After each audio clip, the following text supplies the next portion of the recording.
kalau ketemu sama orang, assalamualaikum. Walaupun orang itu terheran-heran. Assalamualaikum. Assalamualaikum. Siapa itu? Ada juga orang kayak gitu kan? Assalamualaikum. Siapa itu? Normal enggak orang tuh? Sehat enggak orang tuh? Kenapa? Enggak kenal saya sama dia. Muslim itu mengucapkan salam baik untuk yang dia kenal maupun yang dia tidak kenal. Yang lebih parah lagi. Assalamualaikum warahmatullahi wabarakatuh. Banyak sekali pertanyaan jamaah. Ustadz kasih kami channel untuk kajian anak-anak muda. Di antara anak muda berasal dari Aceh. Luar biasa. Channelnya Maulizul Akbar Nab. Tonton, subscribe, like, share, komen. Assalamualaikum warahmatullahi wabarakatuh.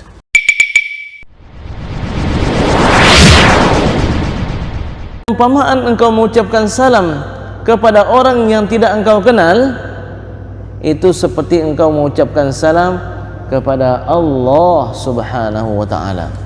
Lebih besar lagi pahalanya. Ini kita sekalian kadangkala ngambil jalan pintas, ketemu sama orang naik kereta, tintin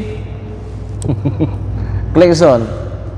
Boleh tintin ya, kalau sananya untuk menarik perhatian oke lah. Tintin, nah begitu dia lihat assalamualaikum, nah itu jangan lupa, jangan tintin aja. Kalau itu nggak ada perbedaan antara kita dengan orang lain. Orang Yahudi, orang Nasrani itu kalau bertemu ada yang dengan tangan isyarat, ada yang dengan siul, ada yang dengan memukul bel atau kerincing gitu. Kita diajarkan oleh Allah Subhanahu wa ta'ala ucapan salam yang nanti akan kita sebutkan ketika kita di surga. Assalamualaikum warahmatullahi wabarakatuh. Dan orang Yahudi itu paling dengki dengan kita terhadap ucapan salam itu. Dengki sekali mereka. Maksudnya kenapa nggak diajarkan oleh Allah kepada kami aja? Orang Yahudi itu dengki sekali kepada kita dalam dua hal. Yang pertama ucapan salam kita. Yang kedua serentaknya kita membaca amin setelah Al-Fatihah. Sekiranya ini diajarkan kepada mereka, tapi nggak ada pada agama mereka. Rasulullah SAW berjalan dengan Sayyidah Aisyah. Ini kita ceritakan kisah bagaimana menunjukkan orang Yahudi itu memang betul-betul sangat benci kepada umat Islam, terutama dalam salamnya. Rasulullah SAW berjalan dengan Sayyidah Aisyah radhiyallahu anha. Orang Yahudi melihat apa dikatakan oleh orang Yahudi, Assalamualaikum. Ini kalau ucapkan salam ini jangan tanggung-tanggung sekalian.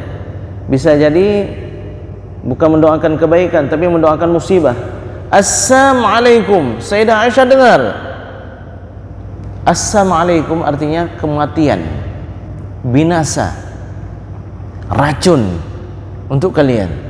Assalamualaikum. Sayyidah Aisyah mendengar, waalaikumsalam wal la'nah. Itu jawab oleh Sayyidah Aisyah spontan. Dan kepada kalian kematian dan laknat dari Allah Subhanahu wa ta'ala. Rasulullah SAW memegang tangan Sayyidah Aisyah menegur, wahai Aisyah, jangan engkau bersikap keras, karena kekerasan itu jika melekat pada sesuatu akan menjadikan sesuatu itu buruk. Berlemah lembutlah, karena lemah lembut jika melekat pada sesuatu akan menghiasi sesuatu itu.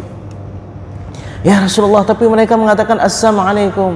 Iya, tapi apa engkau tidak mendengar apa yang aku katakan? Apa yang engkau katakan ya Rasulullah? Waalaikum. Cukup waalaikum aja. Dan juga kata sekalian. Jadi harus sekalian, kalau mengucapin salam itu jangan tanggung-tanggung. Ini ada yang kalau dulu itu sangat sering tuh akum, ya, askum, yang lebih parah lagi ASS.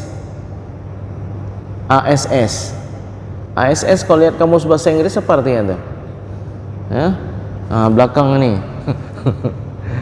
Apa kabar Ustaz? Oh, yang bahasa Arab ini agak menarik dia sekalian. Nggak bisa sembarang, nggak bisa salah tulis. Dulu ada teman-teman saya tuh yang di Langsa. Setelah dia bertanya, saya berikan jawaban. Dia katakan syukran Ustaz. Syukran. Saya nggak jawab. Ketemu Ustaz, kalau syukran kan jawabannya afwan. Ustaz kenapa nggak balas? Macam mana saya mau balas? Kamu bilang apa? Kamu bilang syukran. Kalau syukran itu terima kasih. Tapi kalau syukran mabuk. Syukran itu mabuk. Macam mana saya mau bilang afwan ya? Sama juga dengan barakallah ya. Ada orang kan menulisnya barakallah pakai Q. Barakallah. Saya katakan bukan barakallah tapi barakallah. Baraka ka, bukan qa. Kalau qa itu kilat itu. Ya kadul barqu yakhtafu absarahum. Nanti kamu minta apa? Saya supaya kena kilat, kena petir ya. Baik, warahmatullahi sekalian yang dimuliakan oleh Allah Subhanahu wa taala. Jadi, kalau ketemu sama orang, assalamualaikum. Walaupun orang itu terheran-heran. Assalamualaikum. Assalamualaikum. Siapa itu? Ada juga orang kayak gitu kan? Assalamualaikum. Siapa itu? Normal enggak orang tuh? Sehat enggak orang tuh? Kenapa? Enggak kenal saya sama dia. Muslim itu mengucapkan salam baik untuk yang dia kenal maupun yang dia tidak kenal. Yang lebih parah lagi, sudah saling mengenal, diucapkan salam itu buang muka. Ada juga seperti itu. Ada juga yang kita bawa kereta, asal sudah hampir berpapasan, selalu seolah melihat ke arah kiri.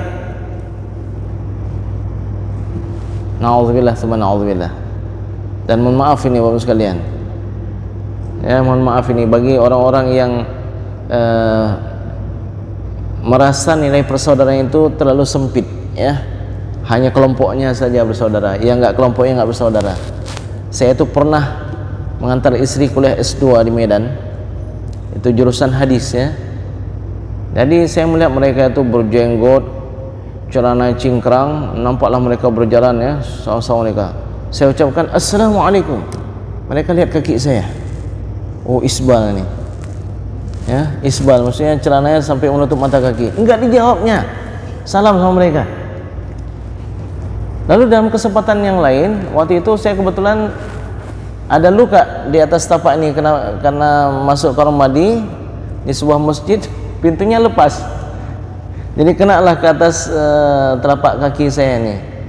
Sehingga celana saya harus saya gulung, kalau enggak sakit ya kena ujung kain celana itu. Saya gulung. Jadi hari itu saya antar istri saya ke Medan itu, ke Fakultas UINSU, ke Universitas UINSU. Bertemu lagi dengan mereka. Assalamualaikum. Mereka lihat kaki saya. Waalaikumsalam warahmatullahi wabarakatuh. Ini kan parah sekali sekalian. Masa persaudaraan itu hanya sebatas kaki ya, sebatas mata kaki. Mata kaki nampak jawab salam. Nampak mata kaki enggak jawab salam. Na'udzubillah, subhanallah. Ya, seperti semalam kita katakan, nahnu du'ah la qudah. Kita ini adalah para dai, menyampaikan kebenaran, menyampaikan risalah Allah dan risalah Rasulullah SAW. La qudah, bukan untuk menghakimi orang lain. Ya ayuhan nas afsyus salam. Itu pesan Nabi yang pertama. Coba lihat, luar biasa nih Nabi. Kalian akan saling bertatapan, akan saling berhadapan. Kalau kalian bertemu satu dengan lainnya, ucapkan salam. Jadi ada yelnya, ada semangatnya. Setiap bertemu, assalamualaikum. Kalau dulu Indonesia itu baru merdeka, merdeka, kan? Istilahnya merdeka. Ini assalamualaikum. Kita akan selamat dunia dan akhirat. Kemudian wasilul arham. Pesan Nabi, sambunglah tali silaturahim. Masya Allah. Islam dari pertama itu mengajarkan kemuliaan, keindahan silaturahim. Hakikat Islam ini untuk menyatukan. Rasulullah SAW tidak pernah menyampaikan sesuatu yang ingin mencerai-beraikan umat ini. Rasulullah SAW ingin menyatukan umat ini. Justru kita pula yang umat akhir zaman ingin mencerai-beraikan. Kamu mazhabnya apa? Syafi'i. Ini Hambali. Kita enggak bersaudara. Kamu bagaimana? Selalu pakai peci. Saya enggak mau pakai peci. Kita berbeda. Kamu bagaimana? Saya ada kunut. Ini enggak ada kunut. Kita berbeda. Kenapa kita sibuk dengan mencari perbedaan tapi tidak mencari titik persamaan? Kita kan sama-sama salat. Salat kita sama-sama ke Ka'bah. Tuhan kita sama Allah Subhanahu wa taala, Nabi kita sama Nabi Muhammad sallallahu alaihi wasallam. Rukun Islam kita sama 5, enggak bertambah dan enggak berkurang. Perbedaan sedikit-sedikit di kalangan sahabat aja ada perbedaan. Di kalangan sahabat aja ada perbedaan. Padahal guru mereka satu, Rasulullah SAW. Apalagi kita yang satu tamat dari Mesir, satu tamat dari Saudi, satu tamat dari Jakarta, satu tamat dari Medan. Gurunya berbeda-beda. Jadi kalau ada perbedaan pendapat, hal yang wajar. Selama ikhtilafnya itu dalam masalah furu', bukan dalam masalah usul. Saya kayaknya rasakan sholat subuh kali ini nikmat kali ini. Nggak mau saya cepat meninggalkan sholat subuh ini. Sudah 2 rakaat, udah tambah 1 rakaat lagi lah. Nggak boleh. Seperti itu nggak boleh itu. Ya. Tapi kalau dalam masalah-masalah furu', mau ada zikir jahar selepas sholat, nggak mau zikir dengan jahar selepas sholat, silahkan. Tapi sebenarnya semuanya kita sepakat jangan mengganggu orang lain yang sedang sholat. Melihat ada masbuk di belakang, hendaknya jangan kita besarkan suara kita. Ini adalah hal yang sepakati. Ada sahabat yang baca Al-Quran dengan suara yang besar, di sebelahnya ada orang yang sholat. Rasulullah SAW menegur, kullukum, semua kalian tunajuna rabbakum, semua kalian itu bermunajat kepada Tuhan kalian. Jangan sampai yang satu mengganggu yang lainnya. Kalau membaca Al-Quran keras saja nggak boleh, sedangkan itu zikir yang terbaik, apalagi zikir yang di bawah itu. Subhanallah, subhanallah dengan suara yang besar, mengganggu orang lain yang sedang sholat. Wasilul arham, saling bersilaturahmilah sesama kalian. Apa yang dimaksudkan dengan silul arham? Silaturahmi ini kan besar pahalanya sekalian. Memanjangkan usia, melapangkan rezeki, menghindarkan dari kematian yang buruk. Ternyata ada 2 istilah ini berdekatan. Ada silaturahmi, ada silaturahim.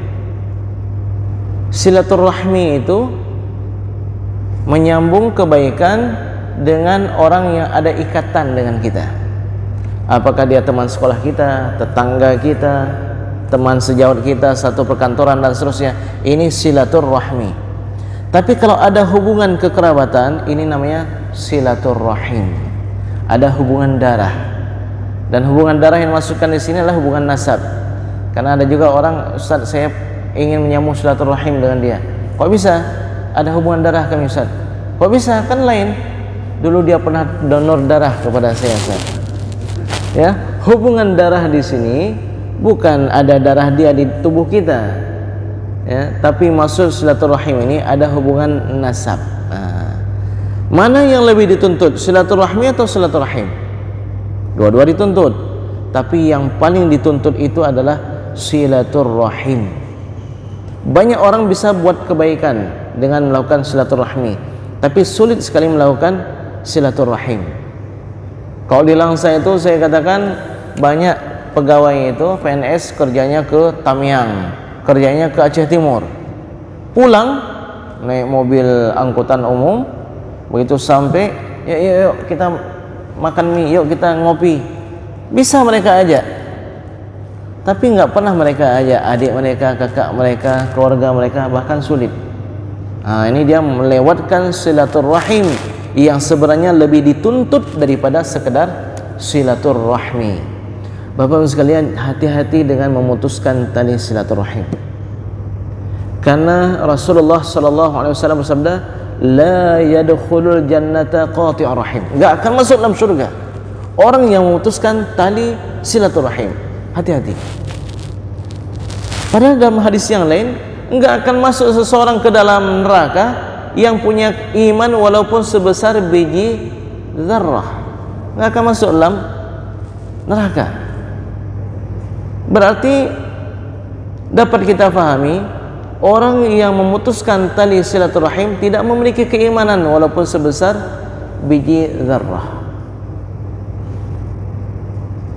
Bagaimana Rasulullah SAW itu menjaga hubungan antara kaum muslimin dengan sesama mereka? Termasuk di antara yang Rasulullah SAW lakukan ketika beliau pertama sekali tiba di Madinah Al-Munawwarah, beliau persaudarakan. Di waktu itu persaudaraan yang beliau bangun adalah antara Muhajirin dengan Ansar. Tapi kemudian nanti dibatalkan setelah turun ayat wa ulul arhami ba'dhum aula min ba'd. Itu setelah turun ayat tersebut, itu Rasulullah SAW batalkan persaudaraan yang pernah dibina oleh beliau sendiri antara Muhajirin dan Ansar. Tapi sekarang kita perlu tahu ini, bagaimana persaudaraan yang dibangun oleh Rasulullah SAW. Kita ambil contoh misalnya Abdurrahman bin Auf. Setelah tiba di Madinah, Rasulullah SAW persaudarakan Abdurrahman bin Auf yang dari Mekah, dari bangsa Muhajirin, dengan salah seorang Ansar yang bernama Sa'ad bin Ar-Rabi'. Abdurrahman bin Auf dulunya di Mekah orang kaya, tapi beliau meninggalkan Mekah tidak membawa apapun melainkan pakaiannya aja. Kenapa? Karena orang-orang kafir Quraisy sudah menahan Abdurrahman. Wahai Abdurrahman, kamu kaya bersama kami, engkau mendapatkan harta dari kami dalam jual belimu, dalam dagangmu. Sekarang engkau akan bawa semuanya? Tidak akan, wahai Abdurrahman. Lalu Abdurrahman bin Auf segera mengatakan, apa pendapat kalian kalau harta yang aku miliki aku tinggalkan semua untuk kalian? Apakah kalian membiarkan aku untuk pergi? Kalau engkau tinggalkan semuanya, kami izinkan. Abdurrahman bin Auf mengatakan, kalau begitu saya pergi, semua harta saya tinggalkan. Jadi Abdurrahman bin Auf yang kaya raya di Mekah pergi ke Madinah dalam kondisi tidak memiliki apa-apa, dipersaudarakan oleh Rasulullah SAW dengan salah seorang Ansar yang kaya, Sa'ad bin Ar-Rabi'. Kita lihat bagaimana dialog antara Abdurrahman bin Auf dengan Sa'ad bin Rabi'. Sa'ad bin Rabi' mengatakan, wahai Abdurrahman, aku termasuk yang paling kaya di Madinah Al-Munawwarah, hartaku banyak. Engkau lihatlah mana hartaku yang engkau suka, agar separuhnya aku berikan untuk engkau. Masya Allah. Ya, ada di antara kita yang sampai demikian, mengaku bersaudara. Ada kemalangan aja, anaknya masuk dalam, ya mau masuk sekolah misalnya, nggak ada biaya. Ada nggak di antara kita? Ini Pak, anak bapak masuk sekolah ya? Iya, masuk sekolah mana Pak rencananya? Masuk ke sekolah ke SDIT ini. Bagaimana Pak? Udah beres semua? Nggak beres, nggak beres. Kenapa nggak beres? Ternyata masuknya 4 juta. Bapak ada berapa? Saya ada 1 juta. Kira-kira bagaimana jawaban kita? Ya, kalau udah tahu bapak punya duit 1 juta, kenapa masukkan ke SDIT itu? Carilah yang lain ya. Ini Sa'ad bin Rabi' mengatakan kepada Abdurrahman bin Auf, wahai Abdurrahman, engkau lihat mana hartaku yang engkau sukai, agar separuh hartaku itu aku berikan untuk engkau. Bagian yang engkau sukai aku berikan untuk engkau. Dan bukan hanya sebatas itu, lebih dahsyat lagi. Wahai Abdurrahman, saya punya istri 2. Coba kamu lihat mana yang menarik di matamu, di hatimu, agar aku ceraikan dan engkau nikahi dia. Masya Allah. Oh, kalau udah sampai level istri udah sanggup ya. Tapi demikianlah Sa'ad bin Rabi', pemurahnya kepada Abdurrahman bin Auf. Sekarang kita perlu tahu apa kira-kira jawaban daripada Abdurrahman bin Auf. Kalau bapak dan ibu disodorkan pemberian yang seperti itu, kira-kira apa kita jawab? Oh, baru sampai dari Jawa ya? Masya Allah, iya Pak, saya di Jawa itu sebenarnya ada perusahaan, 2 perusahaan itu. Tapi qadarullah, saya ya harus melarikan diri karena saya difitnah. Jadi harta saya semua saya tinggalkan. Oh, ahlan wa sahlan, engkau saudaraku, masuk mari, insyaallah saya akan berikan makan. Kita punya mobil, 1 Mercedes, 1 Pajero. Berani nggak? Fulan, saya ada mobil 2 nih, coba kamu pilih 1 aja. Mana yang kamu suka, saya berikan untuk kamu. Sanggup nggak? Berat sekalian. Ya, berat. Dan kalau seandainya dapat sodoran ya seperti itu, Ustaz, alhamdulillah Ustaz, saya kayaknya suka sama Ustaz nih, Masya Allah Ustaz, saya ada mobil 2 ini. Kira-kira apa jawaban kita kalau disodorkan seperti itu? Ini dengarkan Abdurrahman bin Auf, apa jawabannya? Abdurrahman bin Auf mengatakan, barakallahu laka fi ahlika wa malika. Semoga Allah berikan keberkahan padamu, pada istrimu dan juga pada hartamu. Tunjukkan aku ke pasar. Maksudnya apa? Abdurrahman bin Auf ini sudah dididik oleh Rasulullah sallallahu alaihi wasallam, enggak serta-merta menerima pemberian demikian saja. Abdurrahman bin Auf lebih memilih untuk berusaha, tunjukkan pasar.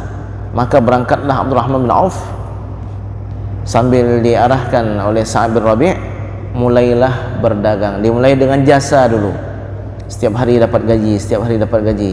Gaji itu dia mulai dengan usaha atau menjadi modal yang baru, lalu modal tersebut dia kembangkan, ya, dia kembangkan sampai dalam hanya beberapa bulan Abdurrahman bin Auf sudah menjadi saudagar yang kaya di Madinah. Abdurrahman bin Auf mengatakan, sepertinya semua yang aku upayakan itu semua menghasilkan. Bahkan kalau aku katakan, kalau aku mau jual batu pun orang mau beli. Bahkan kalau aku katakan batu itu emas, orang pasti percaya. Begitu hebatnya. Gimana kira-kira itu kehebatan Abdurrahman bin Auf dalam berdagang? Baik teman sekalian, karena keterbatasan waktu kita, jadi ingatlah teman sekalian, jangan sampai memutuskan tali silaturahim. Pesan Rasulullah SAW yang ketiga, wa at'imut ta'am, anjuran untuk gemar memberikan makan, untuk menjadi seorang yang pemurah, jangan menjadi seorang yang bakhil. Di antara tanda akhir zaman, kata Rasulullah SAW, adanya munculnya asyuh al-muta', munculnya pemimpin-pemimpin yang bakhil tapi ditaati. Kenapa? Sebenarnya dia nggak akan dapatkan apa-apa. Ya, dia masih berharap. Ini orang lain nggak mau dikasih, orang lain nggak pernah diberikan. Kenapa kamu tetap taat? Ya, orang lain nggak diberi, mungkin saya diberi. Jadi anggapannya demikian. Terus dia taati, padahal dia nggak akan mendapatkan apa-apa dari asyuh al-muta' tersebut. Jadi pesan Nabi yang ketiga, wa at'imut ta'am, gemarkanlah diri untuk memberi makan. Ini kalau kita lihat budaya orang Aceh ini, sikit-sikit kenduri, ini mengamalkan ini. Ya. Pulang haji buat kenduri, pergi haji buat kenduri, antar anak mau ke Mesir, mau ke Arab Saudi, mau ke mana, buat kenduri. Sedikit-sedikit buat kenduri. Itu ternyata at'imut ta'am, ya. Dan yang keempat, wasallu bil laili wan nasu niyam. Wahai manusia, salatlah di malam hari, qiyamul lail, ketika orang-orang lain sedang tidur. Perintah untuk qiyamul lail. Kenapa perlu qiyamul lail?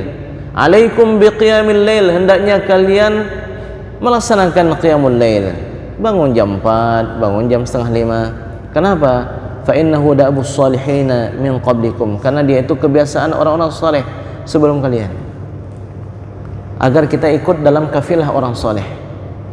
Termasuk di antara manfaat qiyamul lail, bisa menghentikan kita dari dosa, kemudian bisa menghapuskan dosa, dan kemudian wa mutridatun lidda'i 'anil jasad, menolak penyakit dari tubuh.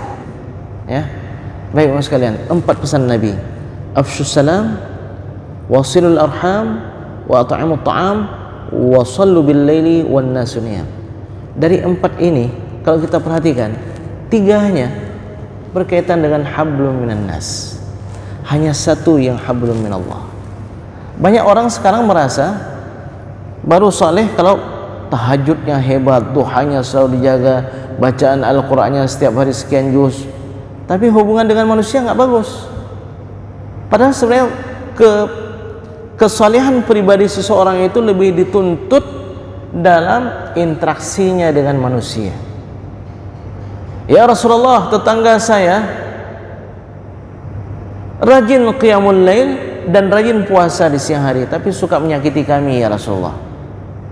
Rasulullah SAW bersabda, hiya finnar, itu calon penghuni neraka itu. Lalu disampaikan lagi, ya Rasulullah, kami punya tetangga kami itu ibadahnya biasa-biasa aja ya Rasulullah, mungkin sebatas yang Allah wajibkan, tapi keberadaannya itu menyenangkan hati kami. Kalau dia sudah muncul, maka kami pun bergembira. Rasulullah SAW bersabda, hiya fil jannah. Ini wanita yang tadi itu calon penghuni surga. Jadi mari sama-sama Bapak sekalian kita jaga hablum minallah dan kita jaga dengan hablum minan nas. Hablum minallah sebenarnya kalau yang wajib kita membatasi diri pada yang wajib dan kita hindarkan diri dari yang haram, itu sudah beres.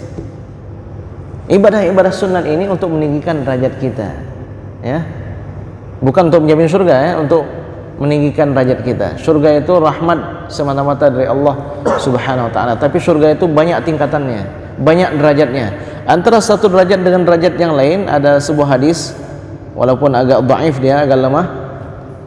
Antara satu derajat dengan derajat yang lain seperti bumi ke bintang, dan derajat itu nggak ada habis-habisnya. Jadi kita melaksanakan ibadah-ibadah sunnah ini untuk tinggi derajat kita di surga kelak. Tapi berkaitan dengan hablum minan nas, jangan sampai menyakiti orang lain, jangan sampai menzalimi orang lain, jangan sampai mengambil harta orang lain. Mari sama-sama kita berhijrah dari kejahilan kepada ilmu pengetahuan, dari kezaliman, dari kegelapan kepada cahaya, dari perkara-perkara yang tidak jelas kepada perkara-perkara yang jelas, dari perkara yang tercela kepada perkara yang mulia. Ini di antara makna hijrah yang boleh kita ambil. Karena kalau hijrah tempat, Rasulullah SAW sudah bersabda, la hijrata ba'dal fath. Setelah Fathu Makkah ini enggak perlu kalian berhijrah, enggak ada lagi hijrah. Karena Islam sudah menjadi sebuah daulah, menjadi sebuah agama yang diakui. Karena Islam ini sudah menjadi sebuah agama yang resmi, enggak perlu lagi kalian berhijrah. Walakin jihad wa niyah, tapi dia itu adalah perjuangan. Hijrah yang masih tersisa sekarang adalah perjuangan dan juga niat. Tapi kalau hijrah ma'nawiyah, bukan hijrah teritorial, bukan hijrah makaniyah, itu bertahan. Al-muhajiru man hajara ma nahallahu an. Orang yang berhijrah itu adalah yang meninggalkan tempat-tempat atau perbuatan-perbuatan yang dilarang oleh Allah Subhanahu wa taala. Mudah-mudahan kita bisa terus berhijrah, menjadikan diri lebih baik dari sebelumnya, baik menjadi lebih baik. Kalau sebelumnya buruk agar menjadi baik, setelah baik agar menjadi lebih baik. Sebelumnya kita sudah melakukan ibadah-ibadah ini, hendaknya mudah-mudahan di tahun ini bisa kita tingkatkan. Kalau sebelumnya kepedulian kita terhadap sesama saudara kita sudah lumayan, mari kita tingkatkan. Inilah hijrah yang bisa kita ambil, yang bisa kita amalkan dalam kehidupan kita, yaitu hijrah ma'nawiyah atau hijrah imaniyah. Wallahu a'lam wa a'lam. Subhanakallahumma wa bihamdika asyhadu an la ilaha illa anta nastaghfiruka wa natubu ilaik. Wassalamu alaikum warahmatullahi wabarakatuh.